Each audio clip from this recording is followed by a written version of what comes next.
Hello students, मेरा नाम सौरभ यादव है और आज हम अपना एक नया वीडियो लेके आए हैं एमएक्स एक्सेल का, जिसमें आज हम व्यू टैब में वर्कबुक व्यूज़ को देखने वाले हैं। तो चलिए शुरू करते हैं। इसके लिए हम सबसे पहले एक एक्सेल शीट पर चलते हैं, इसको कट कर देते हैं यहाँ से। और इस एक्सेल शीट पे हम यहाँ पे आ चुके हैं। तो यहाँ पे हमारे पास एक सिंपल सी ऐसी शीट है। अब यहाँ पे हमें क्या करना है, जैसे कि यहाँ पे आप देख सकते हैं कि मैं यहाँ पे सबसे पहला ऑप्शन है नॉर्मल। नॉर्मल का मतलब ये होता है कि जैसे अभी आपका ये शीट का मोड है, इसको कहते हैं नॉर्मल। और इसी तरीके से एक और ऑप्शन होता है पेज लेआउट। पेज लेआउट का मतलब ये होता है कि जैसे आपको अगर किसी भी पेज को प्रिंट करना होता है तो आप उसे पेज लेआउट ऑप्शन पे लेके जाते हो। जैसे कि देखिए, हम पेज लेआउट पे क्लिक करेंगे तो देखिए कुछ इस तरीके से ये एक पेज में कन्वर्ट हो जाता है। देखिए, मैं इसको थोड़ा जूम करके दिखाता हूँ आपको, तो आपको क्लियर हो पाएगा। देखिए, कुछ इस तरीके से ये पेजेस में कन्वर्ट हो जाता है। इसे कहते हैं पेज लेआउट। अगर आप चाहते हो ये पेज लेआउट से वापस से नॉर्मल व्यू में आ जाए तो आपको नॉर्मल पे क्लिक करना पड़ेगा। तो ये जैसे पहले एक्सेल में शीट आती है उस कुछ उस तरीके से यहाँ पे ये बनी आ जाएगी। फिर इसके बाद अगला ऑप्शन आता है पेज ब्रेक का। पेज ब्रेक के लिए मैं क्या करता हूँ कि इसी शीट को थोड़ा सा कॉपी करके यहाँ पे पेस्ट कर देता हूँ। जैसे कि हमने यहाँ पे इसको किया और इसके साथ इसका कलर वगैरह नहीं आया, तो इसको हम कर देते हैं कंट्रोल जेड। इसको सेलेक्ट कर लेते हैं, दोबारा कॉपी कर लेते हैं और यहाँ पे दोबारा से पेस्ट कर देते हैं कुछ इस तरीके से। और इसी को सेलेक्ट करके यहाँ पे वो थोड़ा सा नीचे कॉपी कर लेते हैं। ठीक है, हमने यहाँ पे कुछ इस तरीके से इसको पेस्ट कर दिया। अब यहाँ पे पेज ब्रेक का मतलब ये होता है कि जैसे आपके पहले पेज पे, जैसे कि यहाँ पे अभी मैं आपको पेज लेआउट पे दिखाऊं तो ये आपका पहला पेज है, फिर ये आपका दूसरा पेज है।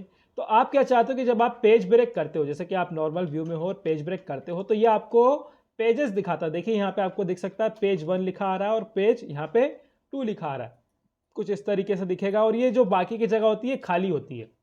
अगर आप जगह बढ़ाना चाहते हो तो कुछ इस तरीके से ये पेज 3 भी देख सकते हो, पेज 4 भी देख सकते हो।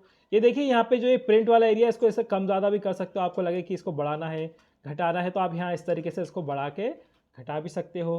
ठीक है स्टूडेंट्स, आपको क्लियर हो गया हो कि पेज ब्रेक क्या होता है। इसको वापस से नॉर्मल करने के लिए हम नॉर्मल पे क्लिक करेंगे तो ये नॉर्मल हो जाएगा। फिर इसके बाद जो अगला ऑप्शन मिलता है ये होता है कस्टम व्यू। कस्टम व्यू का मतलब ये होता है कि जैसे आप कोई रिपोर्ट बना रहे हो, जैसे आपने एम्प्लॉयज़ की कोई रिपोर्ट बना के रखी हो, जैसे हमारे पास ये नाम लिखे हुए हैं। मान लेते हैं हमें इनकी रिपोर्ट किसी सीनियर सुपरवाइज़र को दिखानी है, लेकिन वो ऑफिस से चले गए हैं, हमें अब अगले दिन दिखानी है। तो अगले दिन जब हमें दिखानी तो हमें शायद ये याद ना रहे कि ये किस नंबर पे था, तो हम क्या करेंगे, कस्टम व्यू पे जाके क्लिक कर देंगे और यहाँ पे जो वो एम्प्लॉय का नेम है, जैसे कि यहाँ पे लिखा हुआ है, वही हम यहाँ पे टाइप कर देंगे कुछ इस तरीके से। जैसे यहाँ पे लिख देंगे, सॉरी, इस पे पहले ऐड पे जाएंगे यहाँ पे और फिर यहाँ पे नाम लिखेंगे। जैसे इसका नाम लिख देंगे जेनिफर और था मंथ। ये इस तरीके से हमने लिख के कर दिया ओके। तो इससे होगा क्या कि मान लीजिए अब अगले दिन जब हम इस शीट पे आएंगे तो क्या होगा कि हमें दोबारा से उसी ऑप्शन पे जाना है, मतलब जिस शीट पे हमने उसको सेव किया तो उसी पे दोबारा जाना है। तो हम कस्टम व्यू पे क्लिक करेंगे और यहाँ पे एक ऑप्शन आएगा शो का। आप शो पे जैसे ही क्लिक करेंगे तो यहाँ पे वो आपको वैसे ही उसी पे ले जाएगा जिस पे आप पहले से थे। जैसे कि आप यहाँ पे देख सकते हैं। मैं स्कोर आपको एग्जांपल के लिए एक बार और यहाँ पे कॉपी करके और दिखा देता हूँ कि जैसे कि देखिए, हमने इसको यहाँ पे कॉपी कर लेते हैं शीटी को और यहाँ पे इसको थोड़ा सा और पेस्ट कर देते हैं यहाँ पे इस तरीके से, और थोड़ा सा और पेस्ट कर देते हैं कुछ इस तरीके से। ठीक है, ये इस तरीके से हो गया है। अब मान लीजिए मुझे ये आखिरी वाले नाम पे जाना है वापस से, मतलब इसको सेव करना है और इस पर ही दोबारा जाना है। तो मैं क्या करूँगा, इस जगह को पूरे को सेलेक्ट कर लूँगा, कस्टम व्यू पे जाऊँगा और फिर ऐड पे जाकर जो भी इनका नाम होगा वो यहाँ पे लिख दूंगा। जैसे कि यहाँ पे लिखा हुआ है एलिजाबेथ और बाकर, ये लिखकर हमने कर दिया ओके। अब इसके बाद देखिए, हम यहाँ पे ऊपर हैं, अभी देखिए यहाँ पे ऊपर है। हम यहाँ पे कस्टम व्यू पे जाके जैसे देखिए यहाँ पे एलिजाबेथ पे जाके क्लिक करेंगे और यहाँ पे शो पे क्लिक करेंगे तो देखिए सबसे आखिरी में जहाँ पे भी, जैसे देखिए यहाँ पे भी ये नाम लिखा हुआ है तो उसने इसको यहीं दिखा दिया। अगर ये नाम यहीं पे होता, सिर्फ आखिरी में होता, तो ये इसको यहाँ से हटाकर सिर्फ वहीं पे दिखाता। जैसे कि देखिए, मान लीजिए मैं यहाँ से इसको नाम को डिलीट कर देता हूँ। जैसे यहाँ से डिलीट कर दिया, यहाँ से भी इसको डिलीट कर दिया, यहाँ पे जो लिखा है इसको भी डिलीट कर देता हूँ और सिर्फ वहीं पे लिखा रहेगा, तो वो नाम आपको अच्छे से समझ में आएगा कि किस तरीके से उसने काम किया। जैसे कि देखिए, अब यहाँ पे सिर्फ ये आखिरी में यहाँ पे एलिजाबेथ लिखा हुआ है। तो हम जैसे यहाँ पे कस्टम पे जाके शो पे क्लिक करेंगे, जैसे यहाँ पे एलिजाबेथ पे और शो पे क्लिक करेंगे तो देखिए सीधा आखिरी नाम पर लेकर आ जाएगा। ठीक है स्टूडेंट्स, आपको क्लियर हो गया होगा। ये सिंपल सा आप इसको इस तरीके से मान सकते हैं, ये बुक मार्क की तरह काम करता है। आप जैसे एमएस वर्ड में बुक मार्क लगाते थे किसी पेज पे कि आपको जब अगले दिन पेज पे वहीं से चालू करना होता किसी चीज़ को, तो आप बुक मार्क का यूज़ करते हो। कुछ उसी तरीके से यहाँ पे भी अगर आपको अगले दिन किसी चीज़ को किसी को बताना हो तो आप उसको यहाँ पे सेलेक्ट करके बस उसको यहाँ पे नाम वगैरह लिख कर उसको ऐड कर सकते हो, और यहाँ पे फिर अगले दिन उस पर शो पे जाएंगे तो डायरेक्ट उसी लोकेशन पर आप पहुँच जाएंगे। ठीक है स्टूडेंट्स, अब आपको क्लियर हो गया होगा। तो चलिए आगे बढ़ते हैं और अगला ऑप्शन देखते हैं जो कि है यहाँ पे शो के लिए हम चलते हैं पेज लेआउट पे। जैसे कि हम यहाँ पे क्लिक करते हैं तो यहाँ पे जैसे ही हम आ गए, थोड़ा सा इसको पहले जूम कर लेंगे यहाँ पे कुछ इस तरीके से। ये हमने इसलिए किया है ताकि आपको ये अच्छे से दिख पाए। जैसे कि यहाँ पे जो ये ऑप्शन है, सबसे पहले फॉर्मूला बार, फिर इसके बाद यहाँ पे आपको स्केल बार दिख रहा होगा, फिर यहाँ पे हेडर दिख रहा है, मतलब ये हेडिंग दिख रही है यहाँ पे, और फिर उसके बाद यहाँ पे नंबर्स दिख रहे हैं। तो यहाँ पे देखिए सबसे पहला ऑप्शन मिलता है रूलर का। रूलर का मतलब यहाँ पे ये है, देखिए यहाँ पे आपको ये नंबर्स दिख रहे होंगे 1 2 3 4 5, ये हमारा रूलर है। जैसे कि हम इस शीट को अगर यहाँ से बढ़ाना चाहते हैं तो देखिए हम रूलर पे क्लिक करके देखिए कुछ इस तरीके से इस शीट को यहाँ से बढ़ा सकते हैं। जैसे कि देखिए मैंने इसको यहाँ से बढ़ाया, और बढ़ाना हो तो और बढ़ा सकते हैं। उसके अलावा अगर जैसे मैं इस पर क्लिक करूँगा तो जो रूलर है वो यहाँ से गायब हो जाएगा। देखिए कुछ इस तरीके से जो रूलर था वो यहाँ पे आपको दिख रहा होगा ग्रीन सा, वो यहाँ पे देखिए कुछ इस तरीके से गायब हो गया है। फिर इसके बाद यहाँ पे आ जाता है ग्रिड लाइंस। अब ग्रिड लाइंस का मतलब यहाँ पे ये है कि यहाँ पे आप देख सकते हैं जो ये टेबल के अंदर जो ये लाइनें बनी होती हैं, अगर मैं इस पर क्लिक करूँगा तो ये यहाँ से गायब हो जाएंगी, दोबारा इस पर क्लिक करूँगा दोबारा आ जाएंगी, और दोबारा क्लिक करूँगा तो यहाँ पे इस तरीके से गायब हो जाएंगी। फिर इसके बाद जो अगला ऑप्शन है यहाँ पे वो दिया है फॉर्मूला बार। फॉर्मूला बार सबसे ऊपर होता है, जब भी आप कोई फॉर्मूला लगाते हो तो उसको दिखाता है, यहाँ पे फॉर्मूला बार होता है। आप इस पर जैसे ही क्लिक करेंगे तो देखिए यहाँ पे फॉर्मूला बार गायब हो जाएगा। इस पर दोबारा क्लिक करेंगे तो यहाँ पे वापस से वो आ जाएगा। फिर इसके बाद जो यहाँ पे अगला ऑप्शन दिया है वो दिया है हेडिंग्स का। यहाँ पे जो दिख रही है आपको ABCD 1 2 3 4, आप जैसे इस पर अनचेक करेंगे तो देखिए इस तरीके से वो गायब हो जाएंगे, और दोबारा इस पर क्लिक करेंगे तो कुछ इस तरीके से ये आ जाएगा। ठीक है स्टूडेंट्स, आपको क्लियर होगा कि शो फॉर्मूला किस तरीके से काम करता है। तो हम इसको नॉर्मल एक्सेल शीट पर ले लेते हैं, और यहाँ पे अगला ऑप्शन देखते हैं जो कि है जूम। जूम का मतलब बहुत सिंपल है कि आप इस शीट को अगर जूम करना चाहते हो, जैसे ये भी 100 पे, अगर मैं 25 पे लाना चाहता हूँ ओके कर दूंगा तो देखिए कुछ इस तरीके से जूम हो जाएगा। अगर मैं चाह रहा हूँ दोबारा से 100 हो जाए तो यहाँ पे देखिए 100 पे एक ऑप्शन है, इस पर क्लिक करेंगे तो दोबारा से 100 हो जाएगा। अगर मान लीजिए मुझे 200 करना है, 200 पे क्लिक करके ओके करूँगा तो कुछ इस तरीके से जूम हो जाएगा। अगर मुझे दोबारा 100 करना है तो इसी पर दोबारा मैं क्लिक कर दूंगा तो कुछ इस तरीके से ये 100 पे आ जाएगा। ठीक है स्टूडेंट्स, आपको क्लियर हो गया होगा।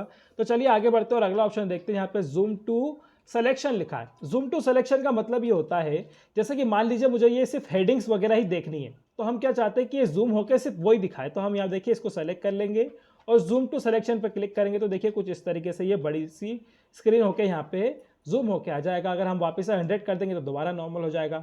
मान लीजिए किसी का नाम की हमें बस यहाँ पे जानकारी देखनी है, तो हम देखिए इस जगह को इस तरीके से सेलेक्ट करेंगे, जूम टू सिलेक्शन करेंगे तो देखिए कुछ इस तरीके से इस जगह पे ये जूम होकर आ जाएगा।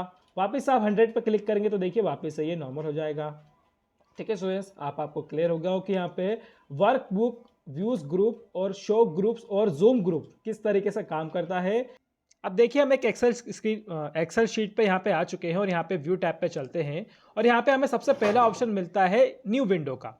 न्यू विंडो का मतलब ये होता है कि जब आप कोई भी एक शीट जैसे आपने ये लेके रखी है, इसी की एक डुप्लीकेट शीट आप बनाना चाहते हो, जैसे कि यहाँ पे लिखा है बुक 1, तो आप चाहते हो इसी का एक डुप्लीकेट बन के आ जाए, तो देखिए आप न्यू विंडो पे क्लिक करेंगे तो देखिए यहाँ पे लिखा रहा है बुक 1 2, जैसे कि आप यहाँ देख सकते हैं। तो ये इसी का एक डुप्लीकेट यहाँ पे बनकर आ जाता है। फिर इसके बाद जो अगला ऑप्शन है वो लिखा है अरेंज ऑल। अरेंज ऑल का मतलब ये होता है कि जैसे आपके पास अब 2 शीट है तो आप चाहते हो एक शीट और आ जाए यहाँ पे, जैसे ये एक शीट दिख रही है इसी के बाजू में एक और शीट बन के आ जाए, तो उसके लिए हम अरेंज ऑल का यूज़ करते हैं। जिसमें सबसे पहला ऑप्शन होता है टेबल का। इस पर जैसे ही आप ओके करेंगे तो कुछ इस तरीके से देखिए ये अरेंज होकर यहाँ पे आ जाएगी। फिर अरेंज ऑल पे आप दोबारा जाएंगे तो यहाँ पे एक ऑप्शन होता है हॉरिजॉन्टल का। आप चाहते हैं हॉरिजॉन्टल हो जाए तो ओके करेंगे तो ये कुछ इस तरीके से हॉरिजॉन्टल हो जाएगी, या फिर अगर आप चाहते हो दोबारा से वर्टिकल हो जाए तो आप वर्टिकल पे क्लिक करके ओके करेंगे तो ये कुछ इस तरीके से वर्टिकल हो जाएगी। और फिर इसके बाद आप चाहते हो कि ये हट जाए, मतलब ये जैसे अभी आई है इसको हटाना हो तो कुछ इस तरीके से आप इसको यहाँ पे हटा सकते हो। फिर इसके बाद अगला ऑप्शन हमें मिलता है फ्रीज पेन का। फ्रीज पेन का मतलब ये होता है कि जैसे अभी हम इस वाले ऑप्शन को, जैसे यहाँ पे ये दिया हुआ है फर्स्ट कॉलम, इसको हम यहाँ पे डिलीट कर देते हैं। जैसे कि मान के चलिए ये जो हमारी हेडिंग्स है, हम चाहते हैं ये जैसे ही हम इसको नीचे की तरफ जैसे ड्रैग करें तो ये ऑटोमेटिक यहाँ पे भी नीचे बनी आ जाए। तो इसी के लिए होता है फ्रीज पैन कि आप ऊपर से ऊपर इसको फ्रीज कर सकते हो। जैसे कि हम इस पर क्लिक करेंगे और यहाँ लिखा है फ्रीज टॉप रो। आप जैसे इस पर क्लिक करेंगे तो यहाँ पे देखिए कुछ इस तरीके से ये फ्रीज हो जाएगी। जैसे कि देखिए अब मैं इस पर क्लिक करूँगा तो देखिए कुछ इस तरीके से ये यहाँ पे फ्रीज हो चुकी है। आप दोबारा से इसको अगर अनफ्रीज करना चाहते हैं तो इसी पर जाएंगे और यहाँ पर सबसे ऊपर एक ऑप्शन होता है अनफ्रीज का, आप इस पर क्लिक कर देंगे तो ये अनफ्रीज हो जाएगी। फिर इसके बाद आप चाहते हो कि ये जो फर्स्ट कॉलम होता है जिस पर नंबर लिखे हैं हमारे, ये फ्रीज हो जाए तो यहाँ पे एक ऑप्शन होता है फ्रीज फर्स्ट कॉलम। इस पर आप जैसे क्लिक करेंगे तो ये जो आपका फर्स्ट कॉलम है यहाँ पे कुछ इस तरीके से ये देखिए फ्रीज हो जाएगा। अगर आप इसको अनफ्रीज करना चाहते हैं तो इसी पर दोबारा जाके यहाँ पे अनफ्रीज जो ये ऑप्शन दिया है इस पर क्लिक करेंगे तो ये दोबारा से नॉर्मल हो जाएगा। फिर इसके बाद जो अगला ऑप्शन है यहाँ पे वो लिखा है स्प्लिट का। स्प्लिट का मतलब जैसे कि यहाँ पे अभी हमने इसको वर्टिकल करके रखा है, इसको वापस से नॉर्मल इस पर कर देते हैं तो ये वैसे ही हो जाएगा। इसको दोबारा से मैं ऐसे कर देता हूँ तो ये जो स्प्लिट का ऑप्शन है इस पर जैसे आप क्लिक करते हैं तो ये जो आपके टेबल होती है, जैसे कि यहाँ पे आप देख सकते हैं जहाँ पे मैंने इसको क्लिक रखा था वहीं से ये स्प्लिट हो गई। मैं आपको एक बार और दिखाता हूँ। जैसे कि मैंने यहाँ पे मेरा कर्सर रखा है या जो सेल पे क्लिक रखा है तो यहीं से देखिए फिर वो हो जाएगा, कट हो जाएगा और एक शीट ये हो जाएगी और एक शीट यहाँ पे ये बन के आ जाएगी। इसे कहते हैं स्प्लिट सेल। ठीक है स्टूडेंट्स, आपको क्लियर हो गया होगा। देखिए ये ऊपर से भी हुई है, देखिए यहाँ पे आप ऊपर से भी देख सकते हैं, ऊपर से भी हुई है और ये नीचे से भी हुई है यहाँ से, है ना। ये चारों तरफ से स्प्लिट हो गई है। आप दोबारा से इस पर क्लिक करेंगे तो ये वापस से नॉर्मल हो जाएगी। फिर इसके बाद एक ऑप्शन होता है हाइट का। हाइट का मतलब ये होता है कि जैसे ये सेकंड शीट है हमारी बुक 1 2 लिखा हुआ है, अगर इसको हम हाइट करना चाहते हैं तो हम हाइट पे क्लिक करेंगे तो ये छुप जाएगी। और ये हमारी पहली शीट है, हम इसको दोबारा से ओपन कर लेंगे और इसको अगर जैसे जो हमने शीट को छुपाया है हम चाहते हैं उसे दोबारा लाना तो यहाँ पे एक ऑप्शन होता है अनहाइट का। अनहाइट का मतलब ये होता है कि जैसे आप अपनी एक पहली शीट जिसको आपने छुपाया है उसे दोबारा ला सकते हो। जैसे कि इस पर आप क्लिक करेंगे, ये देखिए उसका नाम लिखा आ रहा है, हम ओके कर देंगे तो ये देखिए कुछ इस तरीके से यहाँ पे वो बनकर आ जाएगी। फिर इसके बाद यहाँ लिखा है व्यू साइड बाय साइड, जैसे हमने अभी अरेंज में करा था साइड बाय साइड वैसे ही चाहिए तो इस पर क्लिक करेंगे तो देखिए कुछ इस तरीके से ये व्यू साइड बाय साइड होके आ जाएंगी। अगर आप इनको जैसे स्क्रॉल करते तो देखिए यहाँ पे ये दोनों स्क्रॉल हो रही हैं एक साथ। देखिए नंबरों पे आप फोकस कीजिएगा, ये देखिए नंबर जो है स्क्रॉल होते हैं यहाँ पे। अगर आप चाहते हो कोई एक को स्क्रॉल करना है, हम एक दोनों को एक साथ स्क्रॉल नहीं करना चाहते तो यहाँ पे एक ऑप्शन होता है स्क्रॉलर का, आप इस पर क्लिक कर देंगे तो अब जैसे किसी एक उस पर क्लिक करोगे तो देखिए वही सिर्फ स्क्रॉल यहाँ पे होगी। अगर आप चाहते हो दोनों एक साथ हो तो वापस से इस ऑप्शन को ऑन कर देंगे तो देखिए दोनों एक साथ होगी। फिर इसके बाद यहाँ लिखा है रीसेट विंडो पोजीशन। अब इसका मतलब ये है कि जैसे अभी रीसेट करने का मतलब ये है कि जैसे अगर मैं इसको पोजीशन को इस तरफ नीचे तरफ कर दूं लेकिन अभी भी ये दिख रही है शीट, तो हम चाहते हैं वापस से ये पहली जैसी हो जाए तो रीसेट विंडो पोजीशन पे क्लिक करेंगे तो देखिए कुछ इस तरीके से ये रीसेट हो जाएगी। ठीक है स्टूडेंट्स, आपको क्लियर हो गया होगा। इसको वापस हम इस तरीके से हटा देते हैं। अब इसी के बाद अगला ऑप्शन होता है स्विच विंडो। स्विच विंडो का मतलब ये होता है कि जैसे अभी देखिए हमने इसको वो किया था, देखिए आधी शीट अभी भी यहाँ पे दिख रही होगी आपको, मैं इसको बड़ा कर देता हूँ इस तरीके से, अब दोनों शीट बड़ी हो गई हैं। अब स्विच विंडो का मतलब ये होता है कि जैसे मैं कंट्रोल एन करके यहाँ पे एक नई शीट और ले लेता हूँ और व्यू टैब पे दोबारा चलता हूँ तो देखिए यहाँ पे अब 3 शीट हो गई है। यहाँ पे बुक 1, बुक 2 और यहाँ पे बुक 2 इस तरीके से दिख रहा है। हम किसी पे भी स्विच करना चाहते हैं तो बस इस पर क्लिक करेंगे तो देखिए उस पर आ जाएंगे, दूसरी पे जाना है इस पर आ जाएंगे, पहली उस खाली वाली पे जाना है तो इस तरीके से हम उस पर स्विच कर पाएंगे।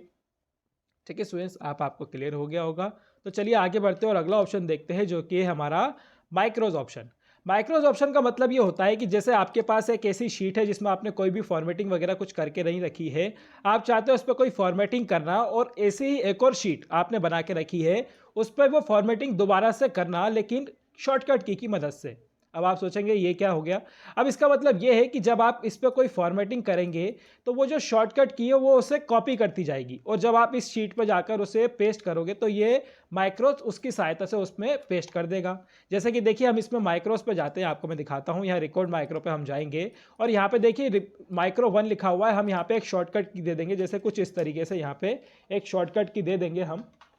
ठीक है, यहाँ पे एक शॉर्टकट की देके हम कर देंगे ओके। तो अब जो भी मैं अगर इस शीट में चेंजेस करूंगा, जैसे कि मान लीजिए इस ऊपर वाले सेल को अगर मैं यहाँ पे सेलेक्ट करके मर्ज करूंगा, जैसे होम पे जाके अगर मैं इसको करूंगा मर्ज, इसमें कोई फॉर्मेटिंग वगैरह डाल दूंगा, इसमें कोई कलर डाल दूंगा, इसको थोड़ा सा बड़ा कर दूंगा ऐसे कुछ, ठीक है, और इन सभी को सेलेक्ट कर लूँगा जैसे यहाँ पे और इसको कर दूंगा बोल्ड, इसमें भी कोई एक अच्छा सा कलर डाल दूंगा यहाँ पे और इसका कलर भी यहाँ से इस तरीके से चेंज कर दूंगा, इनको भी थोड़ा सा बड़ा कर दूंगा यहाँ पे और इसको ऑटो सम कर दूंगा यहाँ पे कुछ इस तरीके से। ठीक है, इस तरीके से कर दिया और फिर इसके बाद जो नीचे वाले सेल है इनको भी इस तरीके से सेलेक्ट कर लूँगा यहाँ पे और इन पे भी बॉर्डर लगा दूंगा, जैसे यहाँ पे इस तरीके से बॉर्डर लगा दूंगा। और इन पे भी अगर कोई कलर करना हो तो इनको इस तरीके से सेलेक्ट करके इन पे भी कोई इस तरीके से कलर डाल दूंगा, कोई अच्छा सा कलर डालेंगे, कुछ इस तरीके से हल्का कलर। और यहाँ पे इसको थोड़ा सा इस तरफ लेके जाएंगे और यहाँ पे भी कोई इस तरीके से ही कलर डाल देंगे हम यहाँ पे। ये फॉर्मेटिंग कर रहा हूँ बस मैं सिंपल सी, कि आप जो भी फॉर्मेटिंग करोगे, जैसे कि देखिए हमने इस पर इतनी सारी फॉर्मेटिंग करी है। अब हम क्या करेंगे, यहाँ पे व्यू टैब पे जाएंगे और रिकॉर्ड माइक्रो पे जाके कर देंगे स्टॉप रिकॉर्डिंग। अब जैसे इस पर हम क्लिक करके स्टॉप रिकॉर्डिंग करेंगे और इस सेल पे जाके अगर जैसे ही मैं इन सभी को एक साथ सेलेक्ट करूंगा, जैसे कि आप यहाँ देख सकते हैं इस तरीके से मैंने इनको सेलेक्ट किया है और कंट्रोल पी जैसे ही दबाऊंगा तो यहाँ पे वही फॉर्मेटिंग जो मैंने अभी रिकॉर्ड करी थी माइक्रोस की मदद से, वही पूरी फॉर्मेटिंग यहाँ पे देखिए एकदम सेम टू सेम यहाँ पर लग चुकी है। ठीक है स्टूडेंट्स, आपको क्लियर हो गया होगा। फिर इसके बाद अगर आप चाहते हैं रिकॉर्डिंग को डिलीट करना तो यहाँ व्यू माइक्रो पे जाएंगे तो यहाँ पे देखिए माइक्रोस जो हमने बना के रखा है वो यहाँ पे इस तरीके से दिख रहा है। अगर कुछ एडिट करना चाहते हो तो एडिट कर सकते हो, या फिर आपको उसको डिलीट करना है तो यहाँ पे यस करके आप उसे, अगर आपको उसको इस तरीके से अगर डिलीट करना हो तो आप इसको डिलीट भी कर सकते हो, और नया माइक्रोस बनाना हो तो वो भी आप यहाँ पर बना सकते हो। ठीक है स्टूडेंट्स, आपको क्लियर हो गया हो कि यहाँ पे विंडोज़ ग्रुप क्या होता है और माइक्रोस ग्रुप किस तरीके से यहाँ पे काम करता है। तो आई होप आपको ये वीडियो पसंद आएगा। तो चलिए मिलते हैं अगले वीडियो में स्टूडेंट्स।